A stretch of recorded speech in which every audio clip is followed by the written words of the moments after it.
Hello friends, मैं हूं अरविंद्र प्रताप सिंह अरस्तु आईएएस एकेडमी इंदौर से। तो दोस्तों, आज के हमारे लेक्चर का जो विषय होगा वो है इंग्लैंड की क्रांति। इंग्लैंड की क्रांति जो 1688 में संपन्न हुई और इसी क्रांति को हम रक्तहीन क्रांति एवं गौरवपूर्ण क्रांति के भी नाम से जानते हैं। दोस्तों, हम अक्सर ये पढ़ते हैं या हम ये जानते हैं कि विश्व इतिहास में लगभग जितनी भी क्रांतियां हुई, और जैसे कि मैं नाम लूं कि हम इंग्लैंड की क्रांति को पढ़ते हैं, हम फ्रांस की क्रांति को पढ़ते हैं, हम रूस की क्रांति को पढ़ते हैं। तो चूंकि विश्व इतिहास की अनेक क्रांतियों में इन क्रांतियों का प्रभाव सर्वाधिक रहा है। अगर हम देखें तो इन क्रांतियों ने वैश्विक जो मानचित्र है उस मानचित्र में व्यापक परिवर्तन किया। साथ ही साथ इन्हीं क्रांतियों ने विश्व की सामाजिक व्यवस्था, उसकी धार्मिक व्यवस्था, राजनीतिक व्यवस्था, सांस्कृतिक व्यवस्था में भी आमूलचूल परिवर्तन किया है। इसलिए मोस्टली हम हुई तो अधिकतर क्रांतियों में हम मेनली इन्हीं क्रांतियों को पढ़ते हैं। ठीक है दोस्तों, तो सबसे पहली बात यह आती है कि जो इंग्लैंड की क्रांति है, इंग्लैंड की क्रांति सर्वप्रथम हम इसी क्रांति को क्यों पढ़ते हैं। ठीक है, तो आपको पता है कि ये जो समय है 1688, इस समय तक लगभग यूरोप का पुनर्जागरण जो है संपन्न हो चुका था। लोगों में जागरूकता आ चुकी थी, आत्मचिंतन जो है लोगों का वो हो चुका था। अब साथ ही साथ इसी समय पर जितने भी उस समय पर राष्ट्रीय राज्यों की स्थापना हुई, उन सभी राष्ट्रीय राज्यों में राजा की निरंकुशता और राजा की स्वेच्छाचारिता पर नियंत्रण स्थापित करने के लिए कोई ना कोई संस्था सभी राष्ट्रीय राज्यों में स्थापित हो चुकी थी। लेकिन जो ब्रिटेन का जो राष्ट्रीय राज्य था, उस राज्य में जो संसद थी, वह संसद जो है अन्य देशों की संस्था की तुलना में वो अधिक सजग थी, अधिक शक्तिशाली थी। इसलिए इसी संसद ने अपनी शक्ति का प्रयोग करते हुए जेम्स द्वितीय के निरंकुश शासन का अंत किया और यह क्रांति संभव हो पाई। ठीक है दोस्तों, तो आइए अब हम देखते हैं कि इंग्लैंड की क्रांति को रक्तहीन क्रांति क्यों कहा जाता है। ये विषय जो है आपका, ये जो क्वेश्चन बनता है कि रक्तहीन क्रांति या गौरवपूर्ण क्रांति 3 मार्कर में पूछा जाता है आपके मेंस की एग्जामिनेशन में। तो रक्तहीन क्रांति हम क्यों कहते हैं? क्योंकि दोस्तों, ये जो क्रांति हुई इसमें रक्त की बिना एक खून की बूंद बहे ही यह क्रांति संभव हो पाई और जेम्स द्वितीय की निरंकुशता जो है समाप्त कर दिया गया। साथ ही गौरवपूर्ण क्रांति क्यों कहते हैं? क्योंकि दोस्तों, अभी ऐसा नहीं है कि जो इंग्लैंड की क्रांति हुई वो 1688 में ही संपन्न हुई। ठीक है, जब हम स्टुअर्ट वंश के बारे में पढ़ते हैं, स्टुअर्ट वंश में जब आप पढ़ते हैं चार्ल्स प्रथम के बारे में, चार्ल्स प्रथम भी एक निरंकुश और स्वेच्छाचारी शासक था। ठीक है, उसके शासन काल में लगभग 1642 से और 1648 तक एक जो संपूर्ण ब्रिटेन है वो एक गृह युद्ध से जूझ रहा होता है और उसी गृह युद्ध को हम प्यूरिटन क्रांति के नाम से जानते हैं। ठीक है, और चूंकि वो एक पहली गृह युद्ध और या कि हम क्रांति का नाम भी उसको दे सकते हैं, लेकिन जो 1688 में जेम्स द्वितीय के काल में जो क्रांति हुई वह उस प्यूरिटन क्रांति से अधिक प्रभावपूर्ण थी। प्रभावपूर्ण का मतलब ये कि इस क्रांति की बदौलत ही जेम्स द्वितीय का निरंकुश शासन तंत्र समाप्त हो जाता है। इसलिए इस क्रांति को जो है तो गौरवपूर्ण क्रांति भी कहा जाता है। तो अब इंग्लैंड की क्रांति मतलब कि 1688 को समझने के लिए हमें थोड़ा सा इंग्लैंड की पृष्ठभूमि को समझना बहुत आवश्यक है और उसी पृष्ठभूमि के क्रम को समझने के लिए सबसे पहले हमें समझना पड़ेगा। हम चलते हैं, आइए देखिए कि 11वीं शताब्दी में, यहां पर मैंने लिखा है व्हाइट बोर्ड पे कि 11वीं शताब्दी में जो इंग्लैंड के शासक होते हैं वो हेनरी प्रथम होते हैं। ठीक है, हेनरी प्रथम की जो महत्वपूर्ण स्थान है वो ये है कि इन्होंने अपने शासनकाल में एक परिषद का गठन कराया। यह परिषद होती क्या है? परिषद जो राजा को उसके प्रशासनिक कार्यों में सलाह देती है। ये परिषद के सदस्य ही क्या करते हैं? राजा को सलाह देने का काम करते हैं। और इस परिषद में जो सामंत वर्ग होते हैं, पादरी वर्ग होते हैं, सामान्यतः इन्हीं वर्गों को इस परिषद में स्थान दिया जाता था। और यही परिषद जो है कालांतर में आगे चलकर क्यूरिया रेजिस के नाम से जानी गई। इसके बाद दोस्तों हम देखें कि आता है समय 1215 का। 1215 में राजा जॉन यहाँ के शासक होते हैं और राजा जॉन एक निरंकुश और स्वेच्छाचारी शासक होते हैं जो स्वयं की इच्छा से ही काम करते हैं। वो परिषद की सलाह से कोई भी काम नहीं करते।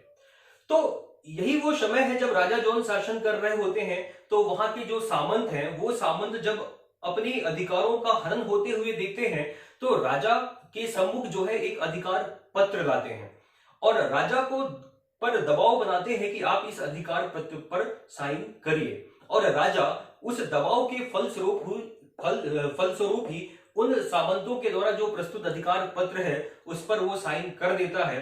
दोस्तों तो ये डेट भी याद रखिएगा कि 15 जून 1215 को साइन करने के उपरांत वो जो अधिकार पत्र था, उसी अधिकार पत्र को विश्व इतिहास में हम मानवाधिकारों का मैग्ना कार्टा के नाम से भी जानते हैं। वही अधिकार पत्र विश्व का ऐसा प्रथम पत्र है जिसमें मानवों को उनके अधिकारों का उल्लेख मिलता है। ठीक है, इसके बाद आप आइए 1265 में इंग्लैंड के शासक बनते हैं आपके हेनरी तृतीय। हेनरी तृतीय का काम यह था कि ये जो हेनरी प्रथम ने जो परिषद का गठन करवाया, इन्होंने उस परिषद का नाम जो है बदलकर क्या रख दिया, पार्लियामेंट रख दिया, संसद रख दिया। ठीक है, और इस संसद में उन्होंने दो सदन रखे, एक का नाम था हाउस ऑफ लॉर्ड्स और दूसरे का नाम था हाउस ऑफ कॉमन्स। ठीक है, हाउस ऑफ लॉर्ड्स में सामंत, जो उच्च सामंत वर्ग होते थे, उच्च पादरी वर्ग रहते थे, और सैनिक सेवा में जो उच्च पदाधिकारी गण होते थे, उन पदाधिकारियों गण को सम्मिलित किया जाता था हाउस ऑफ लॉर्ड्स में।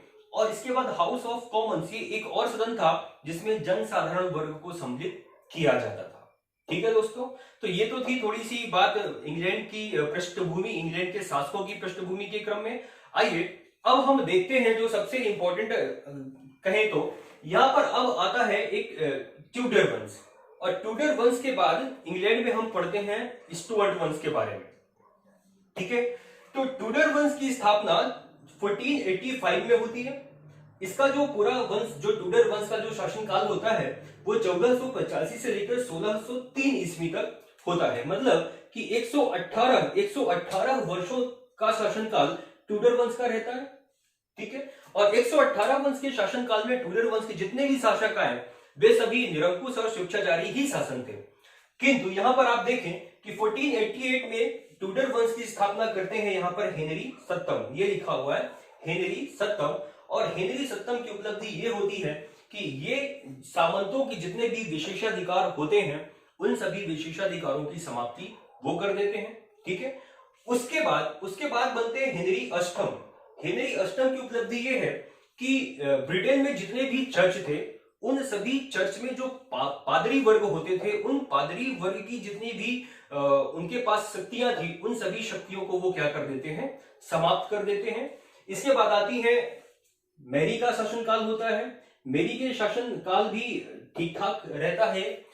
इसके बाद बनती है आपकी एलिजाबेथ। एलिजाबेथ ट्यूडर वंश की अंतिम शासिका होती है और इनका जो काल होता है वो विश्व इतिहास में या कहें ब्रिटेन के इतिहास में स्वर्ण काल का युग कहा जाता है। ठीक है, वो मैं बताऊं ऐसा क्यों। अब एलिजाबेथ जो होती है वो इस वंश की अंतिम शासिका होती है जिनकी मृत्यु होती है 1603 ईस्वी में। तो दोस्तों मैंने अभी कहा कि इनका जो शासनकाल था वो स्वर्ण काल का युग कहा जाता है। ऐसा क्यों, थोड़ा सा याद करें। अब जब हम पढ़ते हैं विश्व इतिहास, अपने भारतीय इतिहास को, और जब हम पढ़ते हैं कि कौन कौन सी यूरोपीय कंपनी हमारे भारत में आई, और जब हम पढ़ते हैं ईस्ट इंडिया कंपनी के बारे में, तो आपको पता है कि ईस्ट इंडिया कंपनी जब भारत आती है तो उसका टाइम पीरियड क्या रहता है, लगभग 1600 के आसपास हमारे भारत में आती है वो। तो जब भारत में आती है तो उसको अधिकार पत्र कौन प्रदान करता है, उस कंपनी को अधिकार पत्र प्रदान करती हैं यही जो एलिजाबेथ है, जो कि आपके ट्यूडर वंश की महारानी थी उस समय पर। ठीक है, अब जब एलिजाबेथ समाप्त खत्म हो जाती है, उनकी मृत्यु हो जाती है, तो ये भी ट्यूडर वंश भी समाप्त हो जाता है। लेकिन ट्यूडर वंश का शासनकाल मैंने बताया अभी लगभग 118 वर्ष का था। ठीक है, तो इस वंश में जितने भी शासक हुए उनका कभी भी गतिरोध संसद से नहीं हुआ। इसका रीजन क्या था कि इस वंश के जितने भी शासक थे वो निरंकुश तो थे, वे स्वेच्छाचारी तो थे, वे अपनी बातें ही मनवाने के लिए जाने जाते थे, लेकिन वो उतने ही जनता के हितैषी भी थे। ठीक है, वो जनता के सुख और दुख को समझते थे। साथ ही वो अब इनके द्वारा कोई भी काम, जितना भी काम किया जाता था, वो अपने प्रत्येक कामों में संसद की सलाह अवश्य लेते थे। इसलिए ट्यूडर वंश के शासकों के मध्य और संसद के मध्य कभी भी गतिरोध हमें देखने नहीं मिलता। और इसके उपरांत, इसके बाद जब हम पढ़ते हैं स्टुअर्ट वंश के शासकों के बारे में, तो हमें वहां से ही हमें गतिरोध जो है उत्पन्न होता दिखाई पड़ता है। अब देखते हैं स्टुअर्ट वंश के बारे में। तो अभी तक जो हमने पढ़ा था वो था ट्यूडर वंश के बारे में, और ट्यूडर वंश में हमने पढ़ा था कि 1603 में महारानी एलिजाबेथ की मृत्यु होती है और उनकी मृत्यु के साथ ही इंग्लैंड में स्टुअर्ट वंश की शुरुआत हो जाती है। ठीक है, तो यहां पर देखिए इसकी शुरुआत तो होती है 1603 में और ये कहां तक रहता है 1688, मतलब हम जब पढ़ते हैं इंग्लैंड की क्रांति को जो कि 1688 में संपन्न हुई, तो हम यहीं तक पढ़ेंगे स्टुअर्ट वंश के बारे में। ठीक है, तो सबसे पहले जानना आवश्यक ये है कि जब महारानी एलिजाबेथ की मृत्यु हुई तो ट्यूडर वंश समाप्त हुआ, फिर अचानक से इंग्लैंड में स्टुअर्ट वंश कैसे आ गया। कहने का मतलब कि जेम्स प्रथम जो है ये कौन है, एक बार आप रिव्यू कर ले, एक बार पूरा स्टुअर्ट वंश के बारे में हम पढ़ेंगे, जेम्स प्रथम के बारे में, फिर उसका पुत्र आता है चार्ल्स प्रथम, चार्ल्स प्रथम के बाद चार्ल्स द्वितीय आता है जो कि चार्ल्स प्रथम का पुत्र होता है, और चार्ल्स द्वितीय के बाद गद्दी पर बैठता है जेम्स द्वितीय जो कि चार्ल्स द्वितीय का भाई होता है। ठीक है, तो अब बात उठती यहां है, ये है कि जेम्स प्रथम है कौन। ठीक है, तो आप एक चीज याद रखिएगा कि जब एलिजाबेथ की मृत्यु होती है तो चूंकि उनकी कोई संतान नहीं होती, तो अब इंग्लैंड की राजगद्दी पर कौन बैठेगा, इस पर एक बड़ा ही प्रश्न चिन्ह लगा हुआ था। तो एलिजाबेथ के जो पारिवारिक रिश्तेदार हैं उनकी खोजबीन की जाने लगी कि कौन है उनका सबसे नजदीकी रिश्तेदार, ताकि उसे बुला करके और गद्दी पर बैठाया जाए। तो बहुत खोजबीन करने के बाद पता लगा कि स्कॉटलैंड में एक शासक है जो कि स्कॉटलैंड में जेम्स सस्टम के नाम से गद्दी पर बैठा हुआ था। ठीक है, उसको आमंत्रित किया जाता है कि आप आए और इंग्लैंड के राज सिंहासन को संभाले। तो यही जो जेम्स सस्टम है ये जेम्स प्रथम के नाम से इंग्लैंड की गद्दी पर बैठता है। ठीक है, और इसका जो शासनकाल होता है वो 1603 से लेकर 1625 तक होता है। ठीक है दोस्तों, तो अब बात करते हैं हम जेम्स प्रथम की। तो जेम्स प्रथम बड़ा ही विद्वान व चतुर शासक था। यह कला के अनेक शाखाओं का ज्ञाता भी था, लेकिन वह उतना ही दैवी अधिकारों के सिद्धांत जो है दैवी सिद्धांत, उसको वो उतना ही मानता था। उसका मानना था कि जो राजा है वो ईश्वर का भेजा गया प्रतिनिधि है और राजा अपने कार्यों के प्रति सिर्फ ईश्वर के प्रति ही उत्तरदायी होता है। ठीक है, इसके बारे में कहा जाता है कि यह जेम्स प्रथम जो है विद्वान तो था लेकिन वह उतना ही घमंडी और क्रूर शासक भी था। ठीक है, फ्रांस के जो शासक थे हेनरी ने इनके बारे में एक कथन भी कहा था कि ईसाई जगत में जो जेम्स प्रथम है वो एक बुद्धिमान मूर्ख है। ठीक है दोस्तों, तो इसको याद रखिएगा।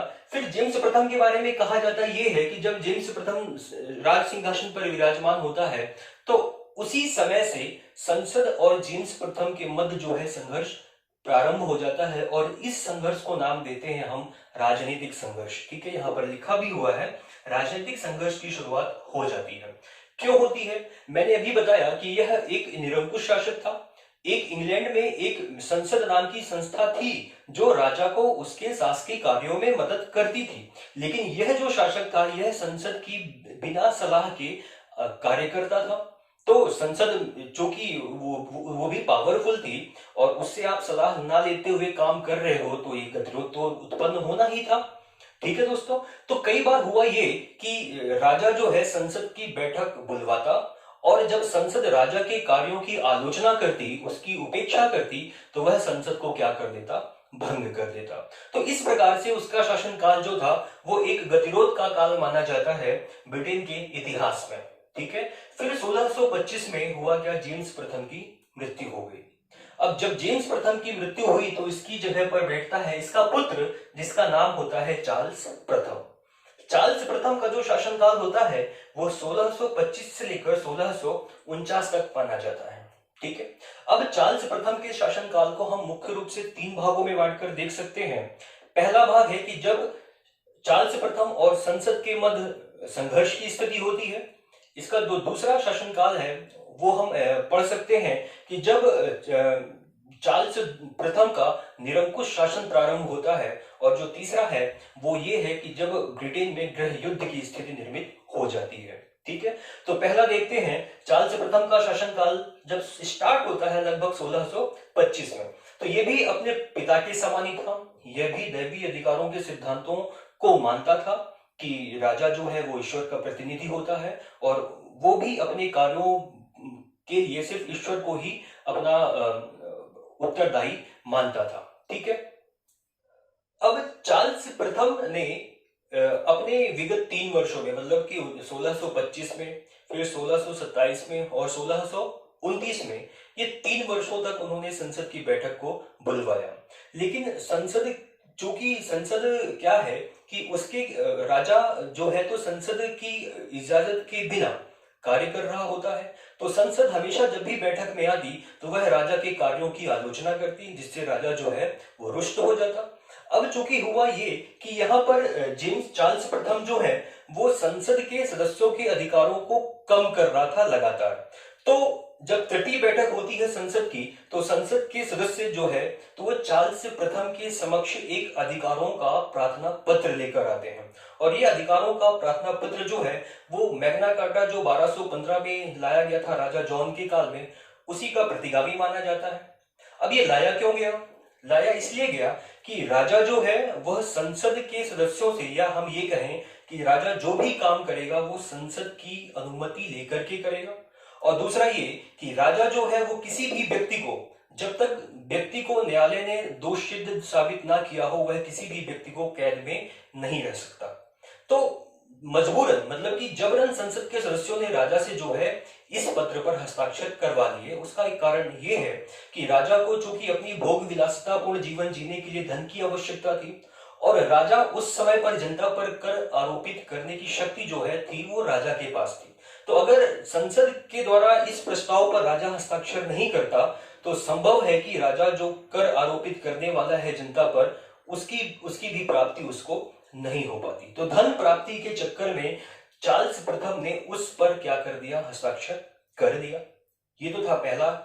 और जब दूसरा है कि जब इसने संसद को पुनः भंग कर दिया, और भंग करने के बाद चार्ल्स प्रथम का निरंकुश शासन जो है वो लगातार चलता है आपका 1642 ईस्वी तक। ठीक है। और 1642 ईस्वी के बाद ब्रिटेन में गृह युद्ध की स्थिति निर्मित हो जाती है। मैंने यहाँ पर लिखा है कि इसी गृह युद्ध को, जो कि चलता है आपका 1642 से 1649 तक, 1649 मतलब जब जेम्स द्वितीय को फांसी की सजा सुना दी जाती है, उसके बाद उसका शासनकाल समाप्त हो जाता है। ठीक है। तो जेम्स द्वितीय नहीं, चार्ल्स प्रथम। ठीक है। तो ये जो गृह युद्ध हुआ 1642 में, इसी गृह युद्ध को एक और नाम से जाना गया जिसे कहते हैं प्यूरिटन क्रांति। ठीक है। अब जेम्स जो चार्ल्स प्रथम की निरंकुश जो शासन था, उसी शासन का प्रतिफल था यह गृह युद्ध। ठीक है। अब चूंकि जो आपका चार्ल्स प्रथम है वो लगातार संसद के सदस्यों की अधिकारिता, उनकी शक्ति जो है वो लगातार कम कर रहा था, तो संसद के सदस्य जो है लगातार अपनी उपेक्षा को देखते हुए उन्होंने जो है सशस्त्र विद्रोह कर दिया राजा के विरुद्ध। तो कहा जाता है कि इस गृह युद्ध में जो राजा के समर्थक थे उनको हम कैविलियर्स नाम से जानते हैं, कैविलियर्स। और जो संसद के जो साथ देने वाले लोग थे उनको हमने नाम दिया था, इतिहासकारों ने नाम दिया था राउंड हेड्स कहा। ठीक है। आपको ये बात ध्यान में रखनी है। और फिर अंततः जो है तो संसद के सदस्यों की, या जिसको हमने नाम दिया था राउंड हेड्स, इनकी विजय होती है, और कालांतर में संसद ने जो है तो वो चार्ल्स प्रथम को वो फांसी की सजा सुना देते हैं, और सजा मिलने के उपरांत ही चार्ल्स प्रथम का जो शासनकाल होता है वो समाप्त हो जाता है। ठीक है। अब चार्ल्स प्रथम की जब फांसी दे दी जाती है तो उसके बाद इसका पुत्र बनना चाहिए, लेकिन ऐसा वहां पर नहीं होता। अब जब 1649 में ये गृह युद्ध समाप्त होता है, उस समय पर इंग्लैंड में एक सैनिक शासन, या जिसको नाम दिया जाता है कॉमनवेल्थ की सरकार स्थापित होती है। अब यह होती क्या है? अब चूंकि जब गृह युद्ध चल रहा होता है उस समय पर जो संसद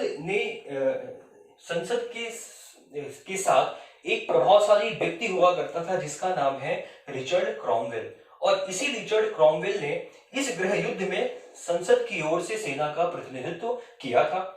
अब जब चार्ल्स प्रथम को फांसी की सजा दे दी गई तो इसी के नेतृत्व में, रिचर्ड क्रॉमवेल के नेतृत्व में ही ब्रिटेन में कॉमनवेल्थ सरकार गठित कर दी गई।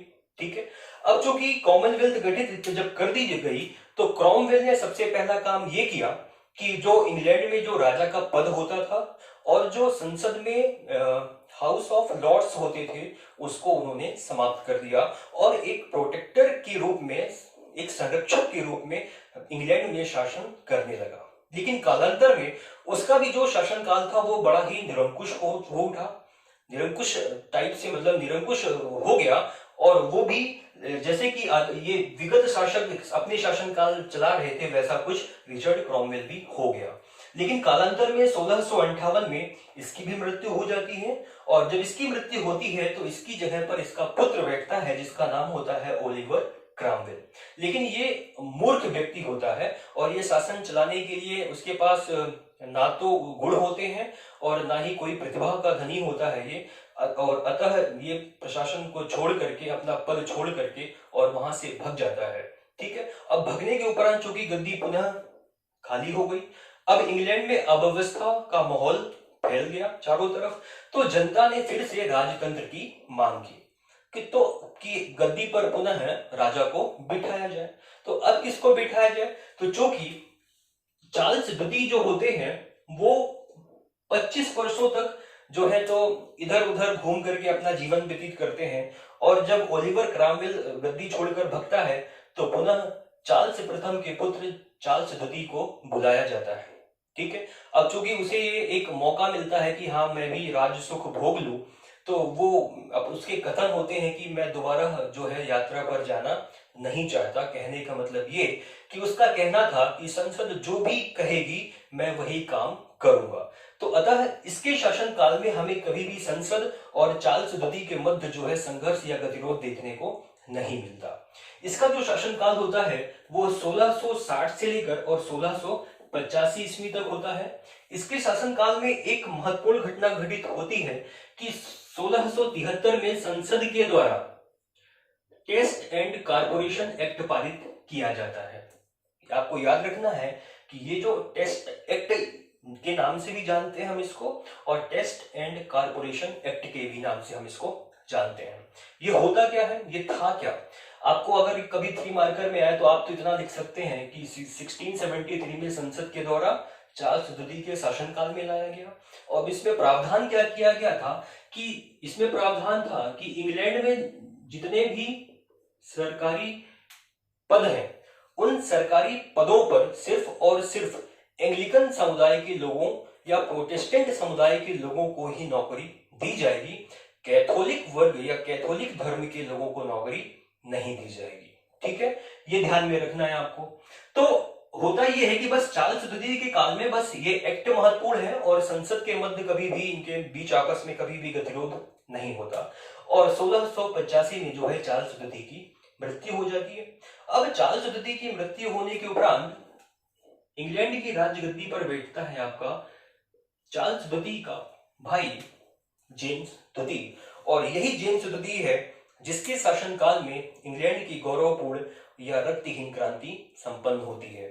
ठीक है दोस्तों, तो अब देखिए कि जेम्स द्वितीय का जो शासनकाल है वो 1685 से लेकर 1688, मतलब कि मात्र 4 वर्षों के शासनकाल में इसने ऐसा क्या कर दिया कि ब्रिटेन में इंग्लैंड की क्रांति जिसको हम पढ़ते हैं वो संपन्न हुई। तो कुछ ऐसे कारण थे, हालांकि ये भी बहुत विद्वान था। अपने जितने भी अभी तक शासक हुए उन सभी शासकों में सबसे ज्यादा विद्वान था आपका जेम्स द्वितीय। ठीक है, इसमें वो सभी गुण थे जो एक राजा में होने चाहिए।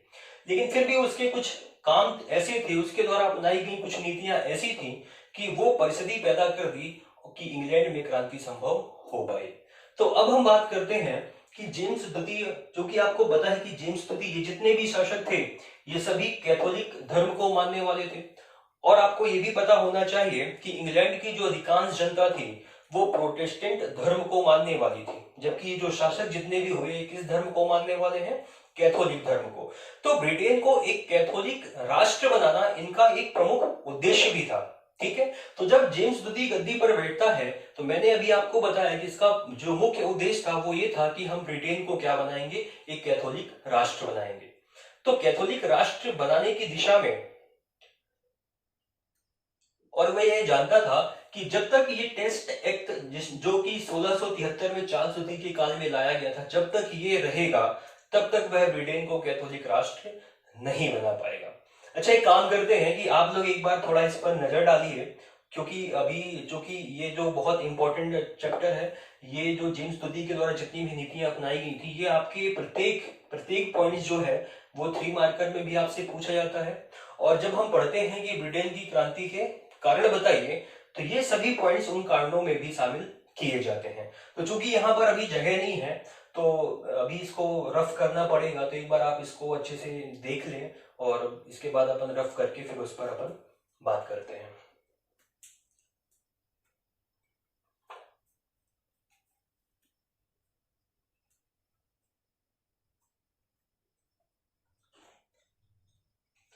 चलिए, ठीक है।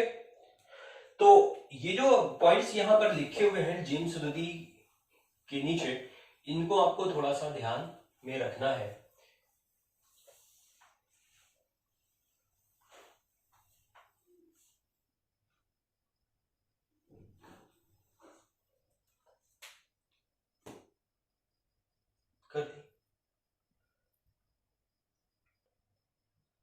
तो आइए अब देखते हैं। तो जेम्स दुती के वो कार्य जिसके फलस्वरूप इंग्लैंड की क्रांति जो है वो संभव हो पाई। तो पहला मैंने यहाँ पर लिखा था कि टेस्ट एक्ट को रद्द करने की कोशिश की जेम्स दुती ने। क्योंकि आपको पता है कि ये जेम्स दुती जो है वो ब्रिटेन को कैथोलिक राष्ट्र बनाने पर उतारू हो चुका है, ठीक है। और वह कब तक नहीं बना सकता, जब तक ये टेस्ट अधिनियम संसद के द्वारा जो पारित किया गया था वो वहां पर लागू है, ठीक है। तो वो लगातार प्रयास कर रहा था कि मैं इस टेस्ट एक्ट को खत्म कर दूं, लेकिन संसद के द्वारा जेम्स दुती को कानून में संशोधन करने की शक्ति जो है वो नहीं मिल पा रही थी। फिर भी जेम्स दुती जो है उच्च पदाधिकारियों की नियुक्ति, जो कि कैथोलिक थे, टेक्स्ट एक्ट की अवहेलना करते हुए वो लगातार किए जा रहा था। नंबर 1। नंबर दूसरा, मनमत का विद्रोह। तो ये मनमत कौन था? मनमत मैं आपको बताना चाह रहा था कि यहाँ आपको पता है, मैंने बताया था कि चार्ल्स दुती का पुत्र होता है, भाई होता है जेम्स दुती, ठीक है। तो ये जो मनमत होता है ये चार्ल्स दुती का अवैध पुत्र होता है, अवैध पुत्र। अब आपको पता है कि राजा की मृत्यु के उपरांत उसकी गद्दी पर कौन बैठता है? उसका पुत्र बैठता है। लेकिन यहाँ पर बैठा कौन? उसका भाई बैठा। तो मनमत जो था वो राज सिंहासन का उत्तराधिकारी वो स्वयं को मानता था। तो इसने अर्ल ऑफ अर्जिल के साथ मिलकर के और जेम्स दुती के विरुद्ध जो है एक संघर्ष छेड़ दिया, ठीक है। लेकिन इन्हीं मनमत के जो साथी थे, उनके जो साथ देने वाले लोग थे, इन्हीं विद्रोहियों का दमन करने के लिए जो है जेम्स दुती ने एक प्रकार की खूनी न्यायालय की स्थापना भी करवाई, ठीक है। एक तो मनमत का विद्रोह, इस मनमत का विद्रोह मैंने आपको बताया कि मनमत था कौन, और इस विद्रोह को जेम्स दुती ने क्या कर दिया? समाप्त कर दिया। और उसके बाद समाप्त किसकी सहायता से किया? तो उसके लिए जेम्स दुती ने क्या? खूनी न्यायालय की स्थापना की। ये खूनी न्यायालय थे, किस प्रकार के न्यायालय थे? तो जैसे जो मनमत था और जो मनमत के साथी थे, इन साथियों को सजा देने के लिए जेम्स दुती ने ऐसे न्यायालयों की स्थापना की। अब चूंकि इन न्यायालयों के द्वारा लगभग 300 लोगों को मौत की सजा सुनाई गई, और कुछ जिसमें महिलाएं भी हैं, बच्चे भी हैं, उनको जो है वेस्ट इंडीज के द्वीपों पर निर्वासित भी कर दिया गया। तो इस न्यायालय के द्वारा जो सजा सुनाई गई, उस सजा के कारण इस न्यायालय को किसकी संज्ञा दी गई? खूनी न्यायालय की, ठीक है। फिर तीसरा बनता है, चौथा है आपका पॉइंट कि कोर्ट ऑफ हाई कमीशन। अब ये कोर्ट ऑफ हाई कमीशन क्या है? कि जो इंग्लैंड में जो गैर कैथोलिक थे, गैर कैथोलिक कहने का मतलब कि जो प्रोटेस्टेंट थे, जो कि एंग्लिकन समुदाय से संबंध रखते थे, इसके लिए कि वो जो चर्च है, जो पोप है, जो पादरी हैं, जो उच्च अधिकारी हैं, जो कि एंग्लिकन समुदाय के हैं, वो राजा की आज्ञा का उल्लंघन ना कर सके, इसके लिए इन्होंने जेम्स दुती ने कोर्ट ऑफ हाई कमीशन की स्थापना की कि अगर ये उल्लंघन करते हैं मेरी आज्ञा का, तो मैं इस कमीशन या इस न्यायालय के माध्यम से क्या कर सकता हूं? उनको सजा दिलवा सकता हूं। तो राजा अपने मन माफिक काम करवाने के लिए उसने ऐसे न्यायालयों की स्थापना करवाई। इसके बाद आता है, ये बहुत इंपॉर्टेंट है, धार्मिक अनुग्रह घोषणा। तो जेम्स दुती ने अपने शासनकाल में 2 धार्मिक अनुग्रह घोषणाएं जारी की। पहली धार्मिक अनुग्रह घोषणा है 1687 में, और दूसरी घोषणा जारी करता है 1688 में। ठीक है, तो ध्यान से सुनिएगा कि पहली धार्मिक घोषणा क्या थी जिसने जेम्स द्वितीय ने जिसे 1687 में सुनाया, वो ये था कि ये जस्ट टेक्स्ट एक्ट का उल्टा था, अपोजिट था। जैसे आपको याद है कि टेक्स्ट एक्ट में क्या बात थी कि कैथोलिकों को जो है सरकारी पद नहीं मिलेंगे, ठीक है, और जो एंग्लिकन समुदाय था सरकारी पद पर इसको नियुक्त किया जाएगा। तो उसने क्या कर दिया, जो प्रथम धार्मिक अनुग्रह घोषणा थी उसमें कहा कि इंग्लैंड में जितने भी धर्म हैं, जितने भी संप्रदाय हैं, उन सभी संप्रदायों पर जितने भी प्रकार के प्रतिबंध लगे हैं, उन सभी प्रतिबंधों को क्या किया जाता है, समाप्त किया जाता है। अब समझना यह है कि प्रतिबंध तो किस पर लगा हुआ है, कैथोलिकों पर लगा हुआ है ना, कि कैथोलिकों को सरकारी पद पर नहीं नियुक्त किया जाएगा। तो उसका इनडायरेक्टली किस पर था कि इनके लिए ये प्रावधान उसने किया। ठीक है, और ये भी बोला कि इंग्लैंड के सभी सरकारी पदों पर सभी धर्म सभी संप्रदाय के लोगों को समान रूप से नौकरी भी दी जाएगी। तो ये भी बात कैथोलिकों के हित के लिए ही थी। ठीक है, ये तो थी इसकी पहली धार्मिक अनुग्रह घोषणा। अब दूसरी धार्मिक अनुग्रह घोषणा करता है 1688 में। इसमें ये क्या बोलता है कि जो पहली धार्मिक अनुग्रह घोषणा है उसको चर्च के पादरी लगातार प्रत्येक 2 रविवार को पढ़ेंगे।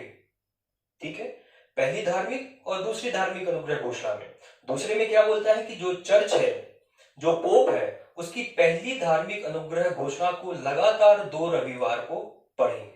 ठीक है, तो अब जब राजा ने ये आदेश निकाल दिया चर्च या पोप के लिए, तो अब पोपों के लिए बड़ा थोड़ा सा असमंजस की स्थिति उनके समक्ष पैदा हो गई कि अब वो करें तो करें क्या। तो या तो वो राजा की आज्ञा को मानते और प्रत्येक रविवार को धार्मिक अनुग्रह घोषणा पढ़ते, और या तो वो अपने जो उनका जो धर्म एंग्लिकन संप्रदाय था उसके विरुद्ध जाकर के वो राजा की आज्ञा को ना मानते। ठीक है, तो यही 2 उनके पास चॉइस थी, या तो वो मानते राजा की आज्ञा को या तो ना मानते। तो हुआ क्या कि एक पादरी थे आर्क बिशप सैनक्रोफ्ट। ठीक है, आर्क बिशप सैनक्रोफ्ट, तो इनके नेतृत्व में ये और 6 पादरी और मतलब कि कुल कितने लोग, 7 लोग, 7 लोगों ने मिलकर के राजा के समक्ष एक प्रार्थना पत्र प्रस्तुत किया कि जेम्स द्वितीय, आप जो है आपने जो आदेश दिया है उस आदेश को आप पुनः क्या कर ले, वापस कर ले।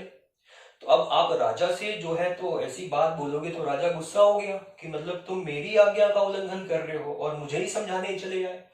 तो उसने क्या कर दिया, उन 7 पादरियों पर राजद्रोह का मुकदमा कायम कर दिया और उन्हें कैद में डाल दिया।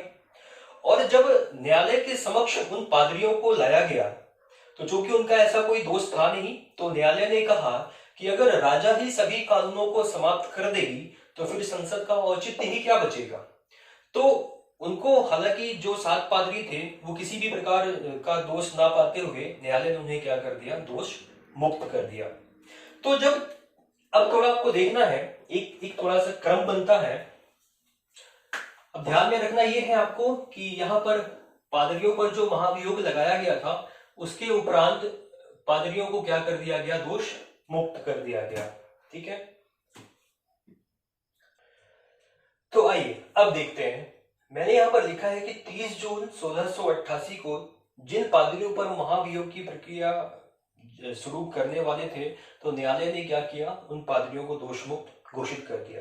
तो जब 30 जून 1688 को पादरियों को दोष मुक्त किया गया तो लंदन की सड़कों में जनता का उत्साह देखते ही बन रहा था, क्योंकि क्यों ना, ये एक विजय थी राजा के ऊपर जनता की, कि जनता की मांगों के आधार पर न्यायालय ने क्या किया, उन्हें दोष मुक्त कर दिया। तो जब वो अपनी खुशी कुछ दिन बना ही रहे थे तो उसी समय जनता को एक समाचार मिलता है, और कहना चाहिए किसी के पुत्र की जब आप खबर सुनते हो तो वो एक अच्छा समाचार होता है, लेकिन जब जेम्स द्वितीय को पुत्र रत्न की प्राप्ति हुई तो ये जनता के हृदय में एक आघात सा लगा। ऐसा क्यों?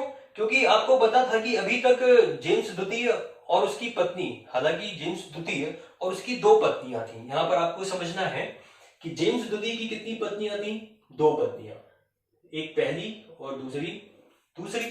ठीक है, तो जो पहली पत्नी थी, उस पहली पत्नी से एक बेटी हुई, ठीक है, और ये जो बेटी है इसका नाम है मैरी, और मैरी का विवाह स्कॉटलैंड के शासक या राजा विलियम के साथ हुई, ठीक है। और ये जो विलियम थे ये किस धर्म को मानने वाले थे? ये एंग्लिकन समुदाय या तो प्रोटेस्टेंट समुदाय या धर्म को मानने वाले थे, ठीक है। अब जो जेम्स की दूसरी पत्नी थी जिसका नाम था मेरी ऑफ मोडेना, मेरी ऑफ मोडेना को एक पुत्र रत्न की प्राप्ति हुई इसी समय जब जनता उत्साह मना रही थी। तो चूंकि जनता को अभी तक ये उम्मीद थी कि अभी तक इसका कोई पुत्र नहीं है, अगर ये निसंतान मरता है तो इंग्लैंड की राजगद्दी पर कौन बैठेगी? मैरी ही बैठेगी। और मैरी क्या है? एक प्रोटेस्टेंट धर्म को मानने वाली है। तो जनता भी खुश थी। लेकिन अब चूंकि पुत्र रत्न की प्राप्ति हो चुकी है तो जनता में एक डर सा बैठ गया कि अब ये जो पुत्र होगा, जो राजकुमार बनेगा, इसकी भी शिक्षा दीक्षा जो है वो कैथोलिक के अनुरूप होगी, तो ये भी अपने पिता के समान निरंकुश शासक बनेगा, अत्याचारी शासक बनेगा। इसलिए जनता जो है वो निराश हो गई। अब जब लोगों को पुत्र रत्न की प्राप्ति का संदेश प्राप्त होता है तो कुछ बुद्धिजीवी लोग मिल करके और जो स्कॉटलैंड में जो राजा बैठा है विलियम, उसको एक पत्र भेजते हैं कि आइए और हमारी मदद करिए।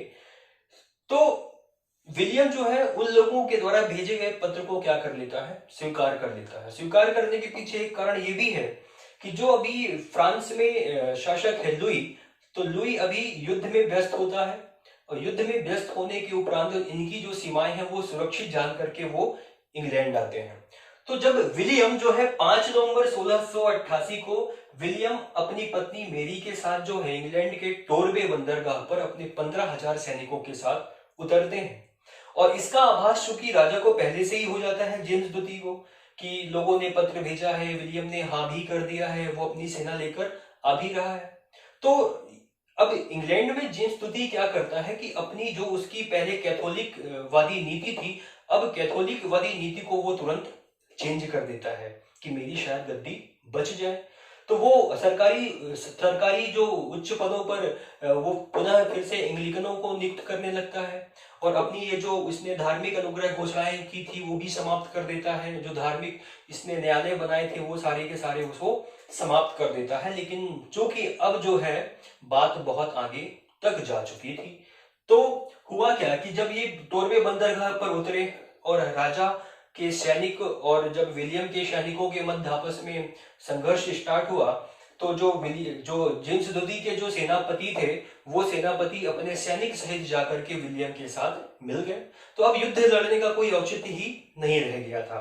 तो होता क्या है कि 23 दिसंबर 1688 को जो जेम्स द्वितीय है वो अपना मुकुट जो है टेम्स नदी पर फेंक करके और कहाँ चला जाता है? फ्रांस चला जाता है। ठीक है, क्योंकि फ्रांस में भी जो लुई है वो कैथोलिक है तो इनसे बड़ी मित्रता रहती है, तो वो चला जाता है फ्रांस। अब फ्रांस जाने के बाद राजा भाग गया। जनता बहुत उत्साह मना रही थी कि हमने जो है तो राजा को जो है तो उसका निरंकुश शासन हमने समाप्त कर दिया। लेकिन फिर भी अभी जो संसद थी, चूंकि उसको जो हमने अभी तक शासक पढ़े उनसे उस संसद को बहुत कटु अनुभव जो है मिल चुके थे। तो संसद विलियम और मेरी को राज सिंहासन पर बैठाने से पहले विलियम और मेरी से एक बिल ऑफ राइट्स पर साइन करवाती है और ये बिल ऑफ राइट्स पर साइन 22 जनवरी 1689 को होते हैं। और 1689 को जब ये बिल ऑफ राइट्स पर विलियम और मेरी साइन कर देते हैं, उसके उपरांत ही विलियम और मेरी संयुक्त रूप से इंग्लैंड के शासक और शासिका नियुक्त कर दिए जाते हैं। तो ये तो बात थी बिल ऑफ राइट्स तक की। लेकिन यहाँ पर जो हमारे जो मुख्य प्रश्न पत्र में जो क्वेश्चंस आते हैं दोस्तों, समझना आप एक बात इसमें कि ये जो मैंने आपको बताया ये सभी 3 मार्कर में बहुत इंपॉर्टेंट है। ठीक है, एक टेक्स्ट एक्ट हो गया, text and corporation act important ये भी हो गया। इसके बाद रक्तहीन क्रांति या गौरवपूर्ण क्रांति क्यों कहा जाता है, ये भी 3 मार्कर में बहुत इंपॉर्टेंट है। इसके बाद जो 6 मार्कर क्वेश्चन बनते हैं वो ये है कि इंग्लैंड की वैभवपूर्ण या गौरवपूर्ण या रक्तहीन क्रांति के कौन कौन से कारण थे वो हमें बताइए 6 मार्कर में। दूसरा क्वेश्चन बनता है कि बिल ऑफ राइट्स क्या है, बिल ऑफ राइट्स की विशेषता बताइए। ठीक है, और तीसरा क्वेश्चन बनता है कि इंग्लैंड की क्रांति के महत्व या इसके परिणामों पर प्रकाश डालिए। तो कुल मिलाकर यही कुछ क्वेश्चंस बनते हैं। अगर ये सब आपने अच्छे से कर लिया तो इंग्लैंड की क्रांति में अगर कोई भी क्वेश्चन आता है तो निश्चित रूप से आपसे वो बन जाएगा। तो अब हम चर्चा करते हैं कि कौन कौन से क्वेश्चंस हैं और उन पर हमें किस किस प्रकार से आंसर अपनी फॉर्मेटिंग करनी है। तो आइए अब देखते हैं हम कि इंग्लैंड की क्रांति होने के पीछे कौन कौन से कारण माने जाते हैं। तो दोस्तों ये जो क्वेश्चन है इंग्लैंड की क्रांति के पूरे कारण, इसमें देखिएगा कि मैंने यहाँ पे 10 पॉइंट्स लिखे हुए हैं, ठीक है। अगर यही क्वेश्चन आपका 15 मार्कर में भी आता है 15 नंबर में, तो आपको इसी क्वेश्चन को किस तरीके से लिखना है। सबसे पहले आपने इंट्रो दिया और इंट्रो देने के क्रम में आपने अगर ये 10 पॉइंट्स लिख दिए और उसके बाद आप अपना कंक्लूजन दे दिया तो आपका एक पूरा कंप्लीट उत्तर हो जाता है, ठीक है। तो कम से कम अगर आप 15 नंबर के लिए लिख रहे हैं क्वेश्चन तो कम से कम आपको 10 पॉइंट्स देना तो अनिवार्य है। फिर जब आप इसी क्वेश्चन को आप 6 नंबर में लिखते हैं तो ऐसा नहीं है कि 10 पॉइंट्स लिखने अनिवार्य है, वहां पर आप कोई भी 5 या 6 मतलब मिनिमम 6 कम से कम 6 पॉइंट्स तो आपको लिखना ही है। जो भी पॉइंट्स आपको ज्यादा अच्छे तरीके से आ रहे हैं तो आप उनके बारे में 2-2 लाइन जो है मैं अपना उत्तर लिख करके और उसको आप खत्म कर सकते हैं। अगर मान लीजिए कि यही क्वेश्चन की इंग्लैंड की क्रांति के कारण बताइए 3 नंबर में पूछता है, तब कोई भी आप 3 कारण बता करके और अपना उत्तर जो है आप समाप्त कर सकते हैं, ठीक है। तो देखिए अब यहाँ पर हम चर्चा करते हैं कि इंग्लैंड की क्रांति के कौन कौन से कारण थे। तो जब देखिए हमने जब पढ़ा था जेम्स स्तुति ने कौन कौन से ऐसे काम किए जिसके कारण उसका जो 5 वर्षीय कार्यकाल था वो कार्यकाल के दौरान ही जो है वहां पर इंग्लैंड की क्रांति संभव हो पाई, ठीक है। उसमें हमने सबसे पहले बात की थी कि जेम्स स्तुति का राजत्व सिद्धांत। अब ये राजत्व सिद्धांत की बात भी हमने करी थी कि जेम्स स्तुति जो है स्वयं को राजा का प्रतिनिधि मानता था, ठीक है। और प्रतिनिधि होने के नाते राजा मतलब कि जेम्स स्तुति अपने कार्यों का उत्तरदायी किसे मानता था, ईश्वर को मानता था, ना कि संसद को। तो ये जो उसका सिद्धांत था ये कहीं ना कहीं जो ब्रिटेन की जनता थी जो कि प्रोटेस्टेंट संप्रदाय को धर्म को मानने वाली थी वो उसके विरोध में आ गए, ठीक है। फिर दूसरा देखते हैं जेम्स स्तुति की निरंकुशता।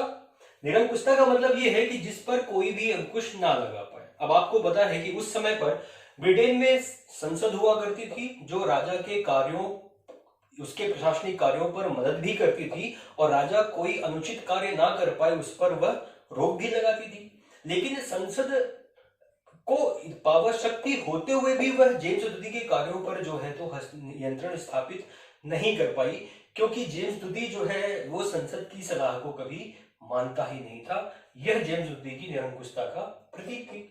फिर तीसरा हमने देखा कि टेक्स्ट एक्ट को रद्द करने का भी प्रयास किया था, क्योंकि वह इंग्लैंड को जो है कैथोलिक राष्ट्र बनाना चाह रहा था और कैथोलिक राष्ट्र बनाने की मार्ग में जो सबसे बड़ी बाधा थी वो थी टेक्स्ट एक्ट। तो वह उसको रद्द करने का प्रयास जो है लगातार कर रहा था। फिर मनमत का विद्रोह हमने भी देखा था कि चार्ल्स स्तुति का वैध पुत्र था मनमत। अब चूंकि मनमत ही राज सिंहासन का उत्तराधिकारी था इसलिए उसने जेम्स स्तुति के विरुद्ध क्या कर दिया, विद्रोह कर दिया। उस विद्रोह को जेम्स स्तुति ने क्या किया, दबा दिया। और किसकी मदद से दबाया, तो खूनी न्यायालयों या खूनी अदालतों के माध्यम से।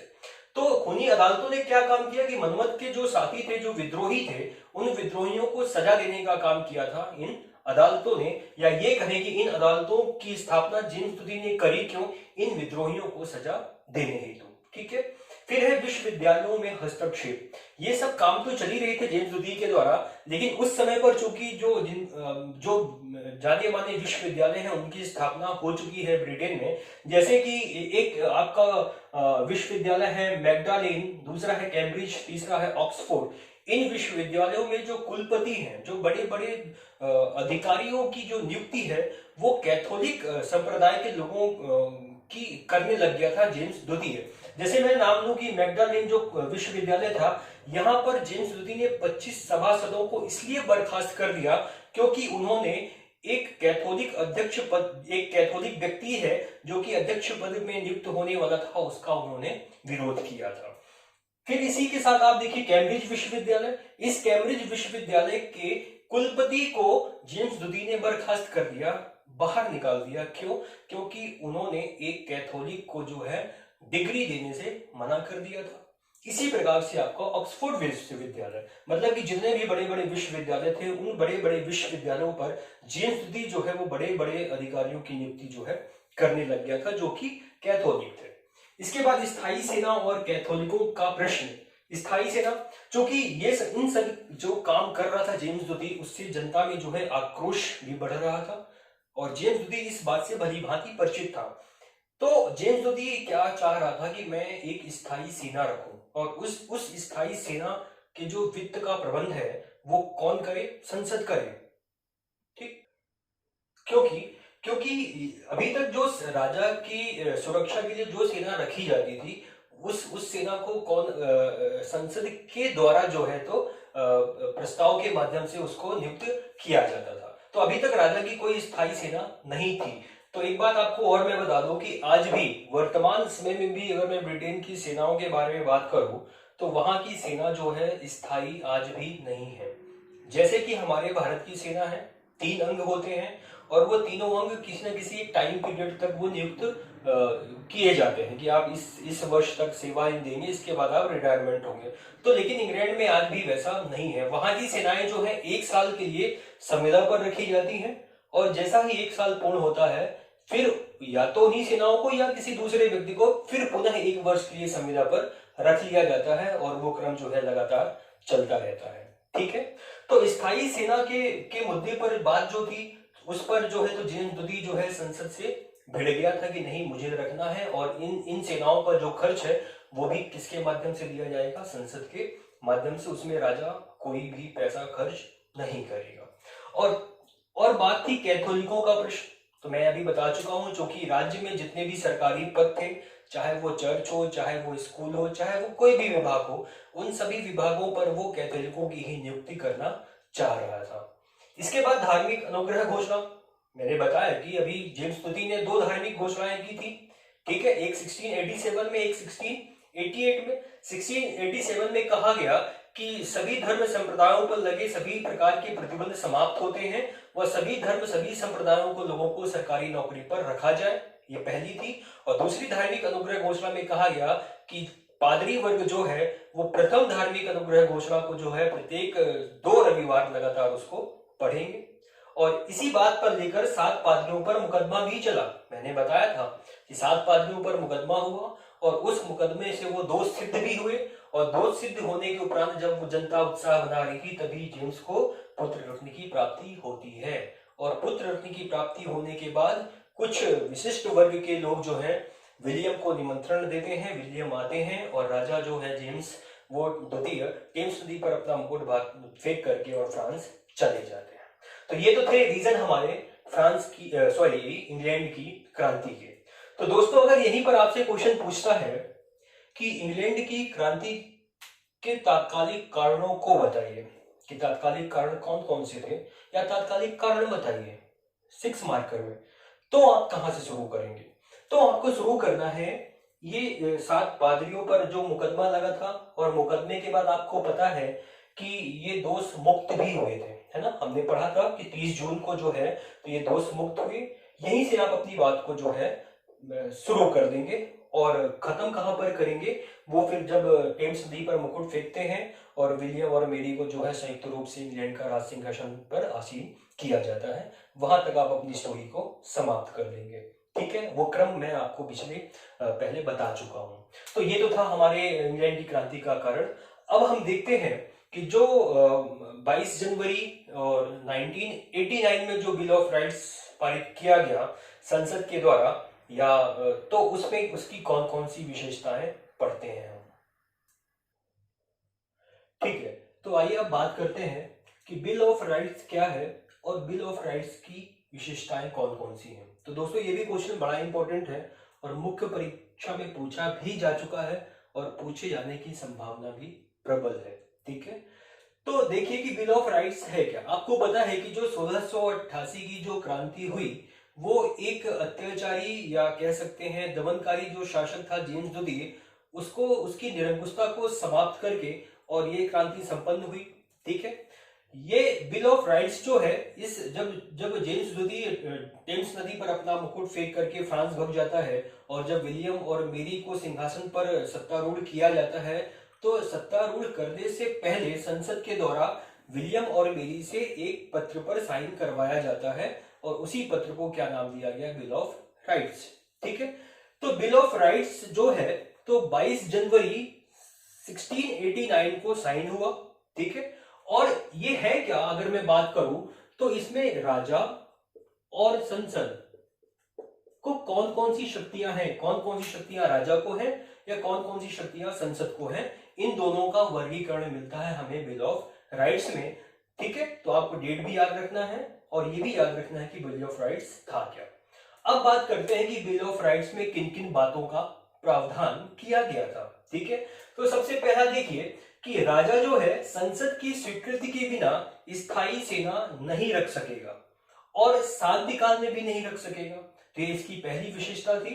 दूसरी विशेषता है कि संसद की स्वीकृति के बिना राजा कोई भी कर आरोपित नहीं कर सकता और ना ही किसी कर को वो समाप्त कर सकता है। ठीक है, फिर तीसरा है कि राजा किसी कानून को भी समाप्त नहीं कर सकता। चौथा है कि राजा किसी दोष सिद्ध व्यक्ति को दोष मुक्त नहीं कर सकता है। ठीक है, फिर पांचवा रीजन है यहाँ पर, पांचवी विशेषता है कि संसद के सदस्यों को भाषण देने व बहस करने की स्वतंत्रता होगी। छठवां है कि भविष्य में इंग्लैंड के सिंहासन पर कैथोलिक ना बैठकर सिर्फ और सिर्फ वही व्यक्ति बैठेगा जो प्रोटेस्टेंट धर्म को मानने वाला होगा। ठीक है, और जो सबसे इंपॉर्टेंट है कि सिंहासन अधिकार अधिनियम भी इसी बिल में इसका भी प्रावधान किया गया। तो यह था क्या, सबसे पहले मैं आपको बताऊं कि इसमें यह बात रखी गई कि अभी चूंकि जेम्स द्वितीय जो है वो जा चुके हैं फ्रांस और इंग्लैंड के राज सिंहासन पर कौन बैठे हैं, विलियम और मैरी। ठीक है, तो इसमें बोला गया चूंकि विलियम और मैरी किस संप्रदाय को मानने वाले हैं, प्रोटेस्टेंट। ठीक है, तो इसमें बोला गया कि विलियम और मैरी, चूंकि विलियम और मैरी की अभी तक कोई संतान नहीं थी, तो बात फिर ये उठी ना कि इनके बाद फिर कौन बनेगा। तो उसी में बिल ऑफ राइट्स में ही सारा प्रावधान कर दिया गया था कि अभी तो विलियम और मैरी हैं, विलियम और मैरी के बाद अगर इनकी संतान हुई तो वह संतान बनेगी, अगर संतान नहीं हुई तो मैरी की बहन एन बनेगी। ठीक है, और एन भी अगर मान लीजिए उसका एन के बाद कौन बनेगा, तो अगर एन का कोई पुत्र होगा या पुत्री होगी तो वो बनेगा। अगर मान लीजिए कि एन भी निसंतान मर गई तब कौन उत्तराधिकारी होगा, तब विलियम की जितनी भी अन्य पत्नियां होंगी उन पत्नियों से उत्पन्न संतानों को ही इंग्लैंड का सिंहासन पर बिठाया जाएगा। ऐसा प्रावधान जो है बिल ऑफ राइट्स में पहले से ही कर दिया गया था। तो ये थी आपकी बिल ऑफ राइट्स क्या है और बिल ऑफ राइट्स के प्रमुख विशेषताएं। अब हम देखते हैं कि जो 1688 की गौरवपूर्ण क्रांति थी उस क्रांति का क्या महत्व है और क्या प्रभाव पड़ा। तो दोस्तों अब जो हमारा टॉपिक है वो है इंग्लैंड की क्रांति के महत्व, उसके परिणाम और उसके प्रभाव बताइए। ठीक है, तो ये लगभग ये जो तीनों शब्द हैं ये एक ही चीज को दर्शाते हैं। हालांकि जैसे कोई भी घटना है उसका जो प्रभाव है वही प्रभाव अंत में क्या बन जाता है, उस घटना का परिणाम बन जाता है। ठीक है, और परिणाम और महत्व के फलस्वरूप, परिणाम के फलस्वरूप ही अब चूंकि जो चीजें हम परिणाम में शामिल करते हैं वही उस घटना के महत्व के रूप में भी हम उनको शब्दों में हेर फेर करके उसको महत्व के रूप में हम प्रेजेंट कर सकते हैं। ठीक है, तो ऐसा नहीं है कि मतलब महत्व कुछ अलग है, परिणाम कुछ अलग है, प्रभाव कुछ अलग है। अब जैसे कि क्रांति संपन्न हुई, क्रांति के फलस्वरूप क्या परिणाम हुए, कौन कौन सी व्यवस्थाएं नई लागू हुई, किसको क्या अधिकार मिले, क्या छीने गए, वही महत्व है और वही उसका प्रभाव भी। तो आइए हम बात करते हैं कि जब ये निरंकुश राजतंत्र की समाप्ति हुई इंग्लैंड में, 1688 की क्रांति संपन्न हुई, उस क्रांति के कौन कौन से प्रभाव हैं। तो हमें एक प्रभाव ना देखकर हमें अनेक प्रभाव दिखलाई पड़ते हैं जिनकी बात हम करते हैं। कि पहला पॉइंट लिखा है मैंने कि संघर्ष की समाप्ति हुई।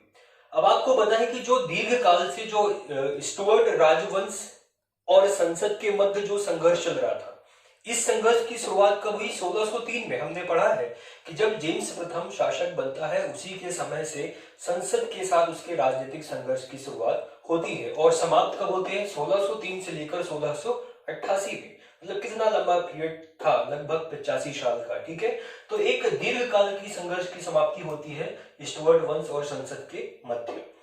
ठीक है, इस क्रांति के पश्चात। और अब जो है सार्वभौमिक सत्ता संसद सार्वभौमिक जो शक्ति है वो किसमें निहित हो जाती है? संसद में। ठीक है। दूसरा बिंदु है कि राजा जो है संसद के अधिकार व शक्ति को कम नहीं कर सकता। अब चूंकि ये बिल ऑफ राइट्स में सारी चीजें लिख दी गई थी, पहले क्या था, पहले भी राजा चूंकि निरंकुश हुआ करते थे, संसद से पूछना है नहीं पूछना है ये राजा की इच्छा पर निर्भर करता था, चूंकि राजा अपने आप को दैवीय सिद्धांत के अंतर्गत शामिल करता था कि मैं राजा का प्रतिनिधि हूं, है ना। अगर मुझे कोई आदेश देगा तो एकमात्र वो ईश्वर ही होगा और कोई दूसरा राजा को आदेश नहीं दे सकता। तो इस क्रांति का परिणाम स्वरूप एक ये भी परिणाम निकला कि राजा का जो दैवी सिद्धांत था उसकी भी समाप्ति की गई। ठीक है। तो नंबर 1, नंबर 2, नंबर 3 राजा का दैवी सिद्धांत भी समाप्त हो गया। अब हम बात करते हैं कि वास्तविक शक्ति जो है वो किसमें निहित हो गई? संसद में निहित हो गई। निश्चित रूप से वास्तविक शक्ति, जैसे कि अभी तक राजा जो है वो चाहे तो कर लगा सकता था, चाहे तो हटा सकता था, चाहे तो किसी व्यक्ति को सजा दे सकता था या किसी दोषसिद्ध व्यक्ति को कैद से मुक्त कर सकता था। ये सारे अधिकार अभी तक राजा जो है अपनी इच्छा से या निरंकुश शासन चलाने के क्रम में जो है वो सारे काम कर सकता था, लेकिन अब जो है ऐसा नहीं है। अब ये सारी शक्तियां जो है किस पर निहित कर दी गई? संसद पर, कि अगर कोई कर लगाना है, उस पर वृद्धि करनी है या उसको हटाना है, या तो कोई कानून नया बनाना है, किसी कानून को हटाना है, नागरिक अधिकारों की जो रक्षा करनी है, वो सब कौन करेगा? संसद करेगी। ठीक है। इसके बाद सेना पर संसद का पूर्ण नियंत्रण हो गया। हमने एक रीजन पढ़ा था कि 1688 की क्रांति के कारण में हमने पढ़ा था स्थायी सेना। ठीक है। तो अब जो है राजा स्थायी सेना नहीं रख सकता था। अब जो सेना पर पूर्ण नियंत्रण स्थापित हुआ वो किसका हो गया? संसद पर हो गया। चाहे वो घुड़सवार सेना हो, चाहे वो आपकी थल सेना हो, पैदल सेना हो, चाहे वो आपकी नौसेना या जल सेना हो। अब इन तीनों प्रकार की सेनाओं पर किसका नियंत्रण हो गया है? संसद का। ठीक है। इसके बाद राज सिंहासन पर प्रोटेस्टेंट का अधिकार। प्रोटेस्टेंट मैंने अभी बताया था इससे पहले जब हमने बिल ऑफ राइट्स की विशेषताओं को पढ़ा था कि अब ब्रिटेन के राज सिंहासन पर वही व्यक्ति बैठ सकता है जो किस धर्म को मानने वाला हो? सिर्फ और सिर्फ प्रोटेस्टेंट संप्रदाय को। ऐसा भी नहीं कि अगर कोई व्यक्ति प्रोटेस्टेंट है, अगर वो कैथोलिक से शादी कर लेता है तो भी इस पद पर बैठने का हकदार वो व्यक्ति नहीं होगा। कहने का मतलब, अगर वो, मैं जैसे प्रोटेस्टेंट हूं, अगर मैंने कैथोलिक से शादी कर ली तो मैं बैठ नहीं सकता, अगर जब तक मैंने प्रोटेस्टेंट से ही शादी नहीं की होगी तब तक। ठीक है। तो एक बात तो ये हो गई। इसके बाद है कि यूरोप के अन्य देशों में भी निरंकुश राजतंत्र के प्रति जो है विद्रोह प्रारंभ हो गए। निश्चित रूप से अभी जब ये 1688 की क्रांति होती है, इसके बाद ही हम जब देखते हैं 1776 में जो अमेरिका की क्रांति होती है, उसके बाद आप देखते हैं 1789 में फ्रांस की क्रांति। तो ये क्रांति भी निश्चित रूप से किससे प्रेरणा लेकर के हुई होंगी? निश्चित रूप से हम बोल सकते हैं कि इंग्लैंड की क्रांति से ही इन्होंने प्रेरणा ली होगी। तो आगे जितने भी आप विद्रोह देखोगे, जितने भी राजतंत्र या राजा के निरंकुश शासन की समाप्ति होती है, वो सब इसी क्रांति का परिणाम माना जाता है। ठीक है। इसके बाद विश्व में संसदीय प्रणाली की शुरुआत यहीं से मानी जाती है। आपको पता है कि जो विश्व में पहली संसदीय प्रणाली की शुरुआत कहां से हम मानते हैं? ब्रिटेन से ही मानते हैं। तो वो भी इसी क्रांति की उपज या बोले तो इसी क्रांति का परिणाम होता है। ठीक है दोस्तों। तो अगर इतने भी पॉइंट्स आपने लगभग 1, 2, 3, 4, 5, 6, 7, 8, 9, तो इतने भी पॉइंट्स अगर आप लिख देते हैं तो आपके 6 नंबर का क्वेश्चन जो है वो पूर्ण रूप से कंप्लीट हो जाएगा। ठीक है। अगर मान लीजिए यही क्वेश्चन अगर आपका 15 नंबर में आ जाए तो किस प्रकार से करेंगे? क्योंकि आपके सामने ये 9 पॉइंट्स तो मैंने बनाकर दे दिए हैं। ठीक है। तो अगर ये 15 नंबर में आता है तो आप फिर वही प्रोसेस करेंगे, अपना इंट्रो लिखेंगे। इंट्रो लिखने के बाद आप ये पूरा लगभग कम से कम 10 पॉइंट्स आपको देना अनिवार्य है। तो यहाँ पर तो 9 पॉइंट्स लिखे हुए हैं, 10 पॉइंट्स आप इन्हीं के बीच से कोई भी आप एक और बना सकते हैं। जैसे यहाँ पर मैंने लिखा है कि कर लगाना, कानून बनाना, नागरिक अधिकारों की रक्षा करना, ये सब कौन करने लगा है? अब संसद में सारी शक्तियां निहित हो गई हैं। तो इसी में आप इसको 2 भागों में इसके पॉइंट्स जो है बना सकते हैं, तो आपके 10 पॉइंट्स जो है पूरे हो जाएंगे। तो प्रस्तावना, ये 10 पॉइंट और निष्कर्ष आपने ये बना दिया तो वो आपका आंसर जो है 15 नंबर में कंप्लीट हो जाएगा। ठीक है दोस्तों। तो मुझे उम्मीद है कि आपको ये लेक्चर पसंद आया होगा और मुझे भी पक्का यकीन है कि अगर आपने इसको अच्छे से सुना होगा, अच्छे से देखा होगा और हाँ, अगर आपने इसको एक बार में कंप्लीट किया होगा, क्योंकि अगर आप टुकड़ों में देखेंगे कि थोड़ा सा हम 10 मिनट आज देखें फिर 10 मिनट कल देखें तो वो एक लिंक नहीं बन पाती। तो जब भी आप इसे देखें तो एक पूरा क्रम से देखें और क्रम से देखने के बाद निश्चित रूप से आपको ये पूरा लेक्चर समझ में आ जाएगा, ऐसा मेरा मानना है। तो दोस्तों, घर पे रहें, सुरक्षित रहें और अपने परिवार को भी सुरक्षित रखें। जय हिंद, जय भारत, थैंक यू।